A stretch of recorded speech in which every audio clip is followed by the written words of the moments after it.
끝났으면 입찰 법원에 가서 이제 입찰을 하겠죠. 이제 서울중앙지법은 입찰 법정이라 되어 있네요. 뭐 입찰 법정, 뭐 경매 법정, 뭐 이렇게 써져 있습니다. 가시면 되고요. 다다음 주에 화요일 날 우리 이제 현장 조사 법원 실습하니까 북부법원이요. 가보신 분들은 직접 보실 수 있을 겁니다. 꼭 가보셔야 됩니다. 모의 입찰하는 거니까 진짜 입찰하는 건 아니고 거기 가서 수업하는 겁니다. 연습 써보는 거. 그리고 그것도 중요하지만 요즘 부동산 흐름이 어떻게 돼가는지 제가 항상 얘기하지만 경매는 선행지수예요. 모든 부동산에 관련된 자료를 보면 다 경매를 참고합니다. 지금 낙찰가율이 올라가고 있다. 최근 정보를 보면 뭐 이렇게 뭐 이렇게 아파트에 어느 지역 아파트에 몇 명이 들어왔다. 60명, 70명 들어왔다고 하던데 토지거래 허가 풀려가지고 어디야? 여기 엘스인가? 아파트 지난주 가서 60명이 들어왔다는 것 같은데요. 토지거래가 풀려서 분위기를 보시라는 얘기입니다. 가셔가지고 자꾸 가다 보면 보입니다. 이게. 보여요. 몇 명이나 입찰하는지 또 나는 그럼 아파트는 돈이 없으니까 힘들면 다세대 빌라요. 빌라는 몇 명이나 하는지 몇 프로에 되는지 이것도 보시고요. 어느 지역에 다 나와 있으니까. 또 난 돈이 없어서 대출을 받아야 되는데 거기 가시면 대출 이렇게 해주는 분들이 다 있어요. 응? 대출하시는 아줌마들 있거든요. 명함 받아가지고 궁금한 거 물어보시고 거기서 물어봐야 됩니다. 저한테 물어봐도 저도 전화해서 물어봅니다. 그분들한테. 팀장님한테 물어보니까 똑같아요, 결과는. 거기다 물어보셔야 돼요, 그분들한테. 궁금하면 가서 물어보시라고. 요즘 아파트 내가 왜냐면 요즘은 이제 개인정보가 많이 다 들어가야 되니까 내가 빚이 얼마고 뭐 마이너스 통장 쓰고 있고 뭐 이런 것들 다 얘기를 해줘야 그분들이 대출이 나온다 안 나온다 정확하게 알 수 있거든요. 그런 얘기는 하기 싫은가 봐. 그냥 무조건 얼마 나면 이거 들어가려고 하는데 소득은 좋습니다. 그래서 나온다고 해서 딱 받았는데 사실 이제 보니까 기존에 대출이 있고 마이너스도 쓰고 있어요. 대출 안 나옵니다, 그럼. 그럼 누구만 손해요? 본인만 손해야, 본인만. 그렇죠? 안 나면 보증 못 쓰니까. 그래서 다 얘기를 해야 되는데 저한테 얘기하는 것보다 직접 실제로 나갈 때 그분들하고 어차피 얘기를 의사소통을 해야 되니까 물어보셔야 되겠죠. 내가 빚이 얼마 있는데 이렇게 하면 나옵니까? 이렇게 하면 나옵니까? 아들이 입찰하려고 하는데 아들이 지금 몇 살인데 지금 먼저 학교를 끝나고 회사를 다니고 있는데 나옵니까? 사회초년은 뭐 이렇게 구체적으로 물어봐야 돼요. 그냥 물건만 보여주고 나옵니까? 그럼 다 나온다 그럽니다. 왜? 그분들은 상관없이 책임 안 지거든요. 왜? 다 나온다 그래야 자기한테 물어보지. 안 나온다 그러면 안 물어볼 거 아니에요. 그리고 나중에 이제 진짜로 낙찰 받잖아요? 조사인데 안 나오면, 쟤는 안 받습니다. 안 나오니까. 예? 그러니까 사전에 알아보셔야 되겠죠. 낙찰 받고 물어보면 되겠어요? 안 되겠어요? 낙찰 전에 물어봐야 되겠죠? 낙찰 전에 물어봐야 된다고요. 음. 입찰하기 전에, 입찰하시기 전에 없으면 저한테 얘기하세요. 저희 팀장님 있으니까. 물어보면 되니까. 자, 항상, 예. 자, 그리고 나서 입찰을 하러 갑니다. 들어가면, 이거 이제 모의 실습하면은 실제로 해볼 겁니다. 가서 해봤죠? 해봤잖아. 그죠? 해봤죠? 가서, 앞에 가서. 봐도 오라고요. 봐도 올 때, 한 장만 받지 말고, 한 세 장에서 다섯 장 여유분을 받으라고요. 왜냐면, 틀릴 수도 있고, 쓰다가. 그죠? 또 내가 다음에 또 입찰하는 법원이 같아. 그러면, 미리 써서 가도 됩니다. 워드로 찾아가도 돼요. 상관없어요. 자필 안 써도 됩니다. 워드로 쳐서 가도 되고 사인은 안 돼요. 도장 찍어야 되니까 도장 있어야 되고 신분증 있어야 되니까 나중에 할 때는 도장 꼭 챙겨 가셔야 되고요. 사인은 안 됩니다. 사인 안 돼요. 그리고 여러 개 해놓으면 그날 여기 가서 저렇게 저런 데 들어가서 쓸 필요가 없죠. 저희는 다 싸가요. 제가 법원 강의 한 34군데 정도 되거든요. 대한민국에서 한 50개 정도 되는데 대한민국 법정이 제가 가까운 데 한 34군데 저는 가면 항상 3개씩 4개씩 들고 옵니다. 어떤 사람은 또 교수님 한 장밖에 안 준다는데요. 그냥 5개 들어간다 그래. 그럼 5개 줘요. 그런 것까지 알려줘야 되나? 한 장밖에 안 받았다고. 하지 말고 그냥 여러 개 달라고 해요. 내가 5개 물건 들어간다는 게 주가 왜 안 줘? 옛날에는 이렇게 놔뒀거든요. 근데 요즘 종이가 아까운가 봐. 좀 나눠주더라고 하나씩 이렇게 앞에서. 5개 달라고 하세요. 그럼 줘요. 가지고 가시라고. 어느 법원을 가든. 음. 그래야 다음에 갈 때 미리 써서 가면 여유가 있잖아, 여유가. 10시부터 11시 10분까지 합니다. 사대문화는 일반적으로. 그리고 의정부 법원 10시 반부터 11시 50분까지 하거든요. 늦을 수도 있고. 그러면 그때 가서 언제 쓰고 있습니까? 다 쓰면 되지. 써서 내기만 하면 되니까. 저는 다 그렇게 합니다. 그날 가서 뭐 금액 결정 안 합니다. 다 써서 가지, 미리. 그래서 미리 써서 가야 된다. 여기 앞에 보시면 이 법대라고 하거든요. 법대에서 받아가지고 이제 그때 가서 쓰는 사람도 있는데 여기 그 안에서 안 써도 됩니다. 밖에 나와서 커피숍에서 써도 되고요. 저희는 이제 주로 식당 갔었습니다. 구내 식당. 여기 구내 식당 있거든요. 법원에 가면 가보시면 비슷한 사람 다 거기 앉아 있어요. 다 그걸 쓰고 있으니까 또 동네방네 뭐 들어간다고 떠들지 말고 조용히 있어야 되겠죠? 야 사람 많이 왔는데 우리 더 쓸까? 막 이러고 이거 비슷해 보니까 다 아파트야. 또 다 경쟁자잖아요. 조용히 써야지 조용히. 떠들면 안 돼요. 떠들면. 음. 자, 여기 보시면 입찰봉투, 입찰표 이렇게 세 개를 줄 겁니다.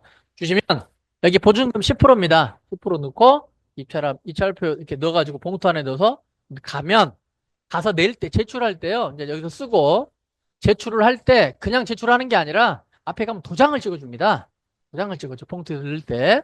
그러면 여기 보시면 봉투 앞에 입구가 길어요. 수치증이라고 합니다. 요걸 찢어서 줍니다.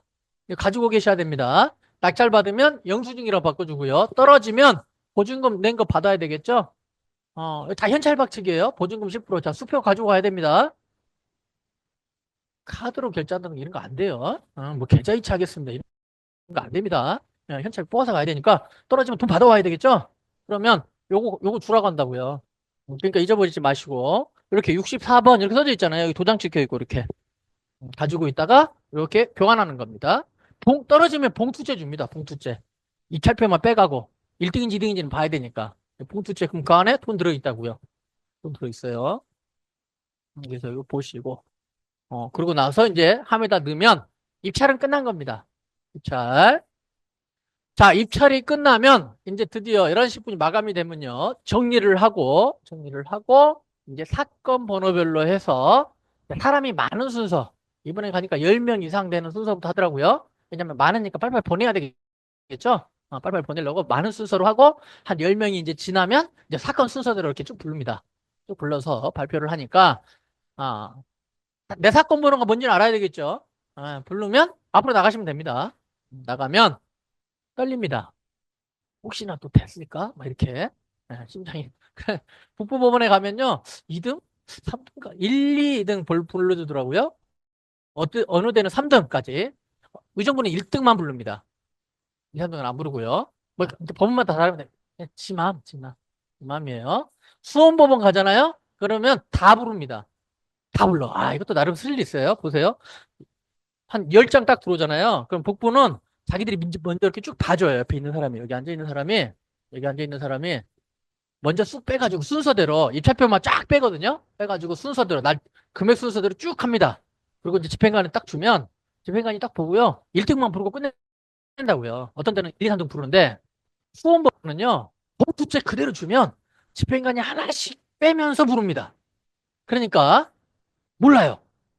내가 1등인지 2등인지. 재밌는 건 끝나봐야 돼. 그죠? 왜? 끝날 때까지 모르니까. 자, 11명 들어가지고, 야, 9번째. 뭐 이렇게 쭉 하는데 내게 안 나와요. 근데 나는 내 금액을 아니까, 낚였었네 가고 있는데 점점 긴장되잖아. 아이씨, 내가 더 낙찰되는 거 아니야? 설마 또 막 이렇게. 9번째, 10번째. 마지막이었구나. 딱 불렀는데, 됐다 그랬어요, 이제. 내가 이제 내 거밖에 없으니까 딱 보니까. 갖고 낙찰됐다고 좋아서 먼저 앞으로 딱 나가려고 그랬더니, 하나 또 있네요? 이러더라고. 짜증나. 잠깐 멈춰가지고 있으니까 끝났다고 줄 알고 그랬더니 하나 또 있네요 이래가지고 불렀더니 2등 했더라고요. 나름 스릴이 있다고. 가보세요. 가보세요. 가면 입찰하면 재밌습니다. 자, 그럼 봅시다.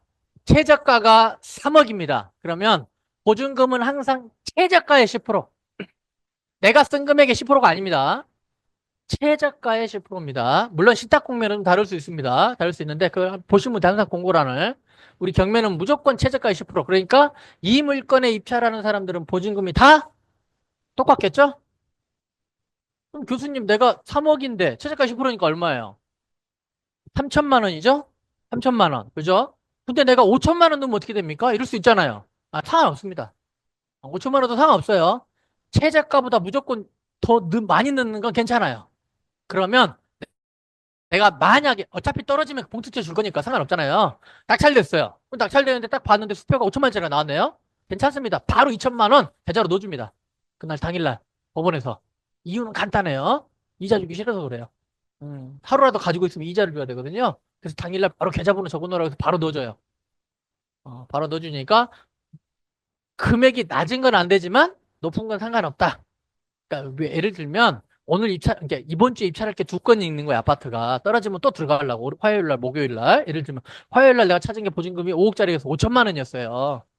근데 뒤에 거는 3억짜리야. 3천만 원만 넣어야 되는데 시간이 없어가지고 이렇게 은행을 못 갔다고요. 괜찮다고 그냥 넣으시면 된다고. 아무 상관없으니까요. 아무 상관없습니다. 자, 쭉 3억 3천, 3억 5천, 3억 6천 쭉 있습니다. 누가 낙찰냈어요? 누가 낙찰냈어요? 3억 6천이 낙찰됐죠? 그렇죠? 먼저 2억 8천 무효죠. 최저가의 단돈 이론이라도 낮으면 무효입니다. 무효. 물론 보증금은 돌려줍니다. 음, 조금 팔립니다. 조금 팔려요. 네, 돌려줘요. 그렇잖아요. 최저가가 3억인데 2억 8천 쓰면 이상하잖아. 누가 낙찰됐다고요? 3억? 3억? 6천. 이것도 무효됐답니다. 1등인데 왜? 보증금 얼마 넣었어요? 2,999만 원. 만 원을 왜 안 넣었을까? 네, 이런 거죠. 이런 거. 어. 채권가의 단돈 1원이라도 안 들어가면 무효입니다. 무효. 1등에도 무효인 거예요. 물론 보증금은 돌려줍니다. 이유는 많아요. 이유는 많은데 제가 해보면요. 이런 이제 수도권은 별로 없어요. 수도권은 별로 없는데 지방을 가잖아요. 지방을 가면 나이 드신 분들, 이제 경매하시는 분들, 지방은 아파트가 별로 없습니다. 거의 토지지. 토지 경매를 많이 하는데 그런 분들이요. 연륜이 많아요. 정말 젊었을 때부터 경매하는 사람들 계속 하거든요. 진짜 내가 한 5년 만에 가도 그분 또 봐. 항상 그냥 그날 오는 거야. 그래서 항상 뭐 최저가나 이렇게 싸게 입찰을 해요. 되면 되고 안 돼도 상관없고 받으면 좋고 토지 받는 거니까 있어요. 그런 분들이 있거든요. 그 토박이 일면 그 있어요. 그 뭐라 그래 죽돌이들 있어요. 죽돌이들 있어요. 그렇게 항상 줄 수 있어요. 들어간 사람인데 근데 그런 분들이 나이가 많으니까 항상 보증금을 넣을 때 현찰로 넣어요. 수배 잘 안 넣어요. 보면. 그러니까 보증금 봉투가 이렇게 빵빵해. 지금은 근데 좀 나. 5만 원짜리 생겨서 옛날에 만 원짜리 가지고요. 막 찢어질 때까지 막 구겨 넣어요. 빵빵하게 이렇게. 실제로 보면 이만 이렇게 들어가 있는 거야. 근데 넣으면서 숫자를 하나 잘못 쓴 거지. 쉬면서. 응? 많아요. 근데 이런 경우가 가서 보면. 가서 보면 실제로 보면 재밌는 것들 많습니다. 가서 보면. 그런 것들. 그러니까 그래서 제가 얘기합니다. 여러분한테는 그냥 수표 한 장으로 이론 단위까지 끊으시면 돼. 경매 입찰한다 그러면 끊어줘요. 넘어가서 이제 은행 가서 끊을 때 수표 한 장으로 금액 보증금 그대로 해가지고 끊어달라고 하면 소액도 다 끊어줍니다. 그대로 끊어주세요. 그러면 뭐 때문에 그러냐면 경매 입찰하려고 한다고 다 합니다. 해줍니다. 해주니까 그렇게 끊으면 제일 편합니다. 제일 편해요. 뭐 동전 챙겨가고 그러지 말고요. 동전 그러지 말고. 오부여됐죠? 그럼 누가 낙찰된 거예요? 3억?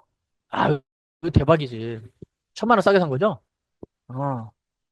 우리 저기 학원생, 우리 상가, 우리 지금 심화반에 오신 분, 반장님, 이번에 그 상가 낙찰 받았는데, 8억짜리 2억 6천에 받았으면 괜찮죠? 8억짜리 2억 6천에 받았거든요? 1등이 3억 3천을 썼어요. 1등이. 3명, 4명이가 들어왔나? 3억 3천을 썼는데, 무효가 된 거예요. 서류를 안 넣어가지고, 법인인데. 2등이었는데 2억 6천에 낙찰 받아가지고, 대출이 90% 나왔어요. 싸니까. 3천만 원 들었다고 하는 것 같던데? 저기 다산역 앞에 있는 상가 1층 상가거든요? 어, 괜찮습니다. 그러니까 그런 행운도 있더라고요. 저는 아직까지 그런 행운은 없었어요. 음. 이게 이제 경매에서 얘기하는 불로소득. 자기 노력과 상관없잖아요. 남의 실수. 남의 실수로 이렇게 된 거죠. 잘 받았죠? 이렇게. 그래서 이런 기회도 있습니다. 이런 것도. 이런 것도. 자, 그러면요. 낙찰이 되잖아요? 그러면 그날, 여기 앉아있는 사람이 누구냐면요. 집행관입니다. 집행관. 판사가 아니에요. 판사는 바쁘니까 집행관이 모든 거를 그날 가서 가운데 앉아서 운영을 합니다. 그러면 낙찰되면 최고가 매수인으로 신고되었다고 판사봉을 두드립니다. 두드립니다. 그러면 그날 사건은 종결된 거예요.